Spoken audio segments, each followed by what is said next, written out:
সামনে দেখছো আমার অবস্থাটা তেমন। হ্যাঁ আমার অবস্থাটা তেমনই।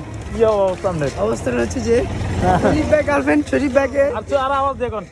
শরীফ ভাই গার্লফ্রেন্ড, শরীফ ভাইকে বলে হ্যাঁ তুমি চাকরি ছাড়বা নাকি আমাকে ছাড়বা? কি শরীফ ভাই ওর- বললো, আমি ওর চাকরি girlfriend? ছেড়ে দিব, হ্যাঁ। তারপরে তোমাকে ছাড়তে পারবো না। মাশাআল্লাহ। পরে এই কষ্টে শরীফ ভাই হ্যাঁ এই কষ্টে শরীফ ভাই আজকে প্যান্ট খুলে রাস্তায় বেরোতে চাচ্ছিল, কিন্তু আমি বলছিলাম বেরোও না, বেরোও না, বেরোও না, বেরোও না। শরীফ ভাই মেয়ে একটা এলে 10টা আসবে, কিন্তু আমরা তোমাকে পাবো না। আপনার ফোনে কার সাথে কথা বলছেন?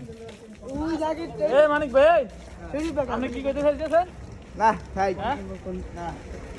না কি কইতে চান? গার্লফ্রেন্ডের কথা বলছি, বলেন কি বলে ওর শরীফ ভাই গার্লফ্রেন্ড? গার্লফ্রেন্ডের কথা বলছি। শরীফ ভাই ছিলাম যে যে সেই সজীবের গার্লফ্রেন্ডের লয় সজীবের কথা কইছে, এটা কইছে, ওমর এটা শুনছে। সজীব ছেলেটা কে ছেলেটা? সবাই ফোনে কথা কয়, আমার কথা কয় কেউ নাই।